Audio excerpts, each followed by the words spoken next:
we are actually getting a difficulty increase, and no one realised.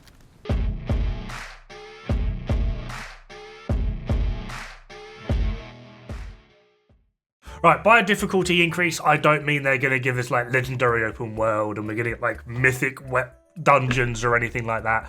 Like the overall difficulty scaling in the game is going to be staying the same. However, what no one has actually thought about, and I only really realised it this morning, is I've done a bit of work on this previously of like how is the enemy's damage calculated. Now there does seem to be a difficulty multiplier. Just for argument's sake, we're going to say that story is like negative 50%, normal is negative 25%, hard is 0, challenging is plus 10, and heroic is plus 40. Very basic thing. However, their base value of where this multiplier is being applied is the base stats of the weapon. Now that I've said that, has everyone caught on? Like, this is the thing. The base stats of the weapon, their damage, and their RPM are the base stats of every enemy. So, a good example of this, because I've spoken about them many times, is the Outcast LMG guys. I bloody hate them. They do ridiculous, and I do mean ridiculous amounts of damage. They use an RPK, which is now getting a 20% buff. Yeah, the Outcast LMG dudes are getting a 20% buff. Yeah. And another one would be the True Sons LMG dudes, one that's like laying down with their little helmet and will absolutely rinse you if you poke your head out for too long because somehow they're magically like 100% accurate. Yeah, they're getting a 20% buff. It's just... Now, I do not remember all of them, but I'm going to try and go over some of the ones that I do know.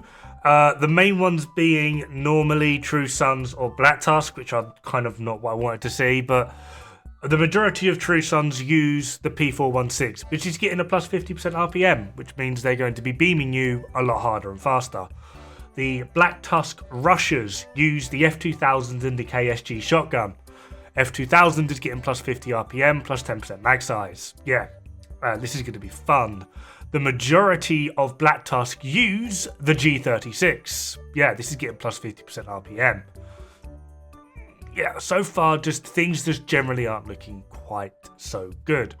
I do recall some enemies using the ACR, but I can't quite remember which. But this could also potentially be a problem if you're not prepared. So like I said, we are technically getting a difficulty increase. It's just not coming in the way that a lot of people realised. For SMGs, the Hyena car drone people, they use the AUG, which is getting plus 25 RPM, plus 10% weapon damage. Converted SMG-9, Rikers, the dual-wielding people that I wish we could be, they're getting plus 50 RPM. The T821, these are your normal assault hyena guys that run around thinking they're really cool and doing gangster stuff. It's getting plus 10% weapon damage. Yeah, so potentially this isn't going to be the difficulty increase that a lot of people wanted or even thought was coming, but it is still going to be a difficulty increase, and one that I'm not too sure that I'm actually happy about. Because of where they take these base stats, some of them can get very, very, very put out of proportion, namely going to be, as we have already touched on, light machine guns, plus 20%. Now, the reason I'm concerned for this is, one, those Outcast LMG dudes are way too OP already. These True Sons ones are pretty damn just annoying to deal with. M60 plus that helmet kind of gets irritating. However, my concern is the Black Tusk miniguns and the Hyena heavies. Do these count as LMGs? I mean, technically they are classed as heavy machine guns in real life, but we actually have no base value stats for these in the game, so maybe these are being counted as LMGs and are also going to get a 20% increase, which could potentially be a little bit annoying because legendary chungers already shred. Yeah, another 20% they don't need. However, my real concern is here. Hyena snipers use the M700. Thank you for that 25% increase.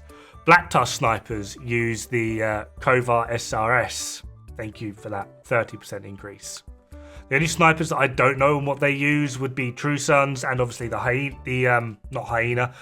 Outcast snipers use a bow and arrow. Yeah, essentially, some of the more annoying and damaging enemy types have also just received one hell of a buff. It's not just us, which means the game can potentially become more treacherous, and despite the fact that they have made things easier, they've also kind of made things a lot more dangerous, because now, although everyone now has the same capability to get to a certain point without the use of relying on their skill and in-game experience, now just one slip up and we're all just bloody dead anyway. Now, like I said, I don't know every weapon that every enemy uses, and I'm also pretty sure that normal Black Tusk snipers use the SOCOM M1A, which is weird, but their White Tusk snipers use like the Covert SRS or the SR1 or something. It gets weird, but essentially a lot of the weapons that we use and utilize daily have also been buffed because they're the weapons that the enemies use. Now, granted, I don't know if this is actually how it's going to work. They might leave the enemy base stats alone, and the new items that are coming on, or the patched items, buffs, etc., are only going to apply to us. However, I can kind of see them just blanketing it, which does mean essentially we're going to get a difficulty increase, and it's one that we're not going to realize. It's like, oh yeah, we're like 10 to 20% more powerful. So are all the enemies. And we're also getting no change to our survivability mechanic, which then also leads back into how terrible the brand set changes actually are, which is just, oh my god. So yeah, this could either be absolutely hilarious, or a nice switch up, or just, oh my god, revert everything from the PTS now. It is terrible, we hate it all. I kind of see that there's really going to be no middle ground. It's either going to be like, yeah, this isn't too bad, or just, what the hell, this is just terrible. This might also explain the removal, kind of the one-shot protection within the PTS. It might actually have nothing to do with our health changes, etc. It might just be that they do so much more bloody damage that the game doesn't actually know what to do with it, and ta-da, we all just bloody die anyway. So anyway, that is going to be it for this video. There is kind of a difficulty change coming, but it's not the one we realised or potentially even want. But yeah, have fun, good luck, don't die, it's bad for the health.